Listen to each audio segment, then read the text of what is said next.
យើងឃើញថាមកដល់បច្ចុប្បន្ននេះគណនេយ្យនៅតែខ្វះ accountant នៅតែខ្វះហើយអ្នកវិភាគហិរញ្ញវត្ថុបាទនៅតែខ្វះយើងនិយាយរួមជាពិសេសគឺមុខវិជ្ជាតាក់ទងនឹងបច្ចេកទេសបច្ចេកវិទ្យា IT សាកលវិទ្យាល័យនៃសាស្ត្រស៊ីដាយើងមានមុខវិជ្ជា4ដែលត្រូវរៀនតាក់ទងនឹង IT ទី1 Business IT ទី2 Fintech បាទ Financial Technology ទី3 Computer Science and Engineering ទី4គឺ Data Science បាទគឺ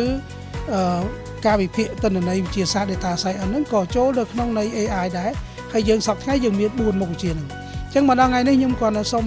ផ្ដាំផ្ញើដល់ក្មួយទាំងអស់គ្នាថាសាកលវិទ្យាល័យពាណិជ្ជសាស្ត្រស៊ីដាមិនមែនជាសាកលវិទ្យាល័យដែលបង្រៀនតែមួយមុខវិជ្ជាដែលហៅថា Finance Banking ទេគឺយើងមាន15 department គឺ15មុខវិជ្ជាហើយមកដល់ថ្ងៃនេះទៅប្រហែលថ្ងៃដែលយើងក្រោយភ្ជុំបិណ្ឌសិស្សថ្នាក់ទី12ដែលប្រឡងចប់ហ្នឹងគឺមកចុះឈ្មោះរៀននៅសាកលវិទ្យាល័យហ្នឹងជាង500នាក់ហើយយើងសង្ឃឹមថាទម្រាំនឹងដល់ដាច់ខែ10នេះហើយចូលខែ11ទៀតហើយចុះឈ្មោះប្រហែល2ខែទៀតយើងឃើញថានិស្សិតនៅសាកលវិទ្យាល័យវិទ្យាសាស្ត្រស៊ីដានឹងមានចំនួនរហូតដល់អាច 1,500 ទៅ 2,000 នាក់ហើយយើងកំពុងបារម្ភខ្លាចរកកន្លែងដាក់គាត់បានព្រោះ space របស់យើងមានកម្រិតអញ្ចឹងអ្វីដែលជាការផ្ដាំផ្ញើ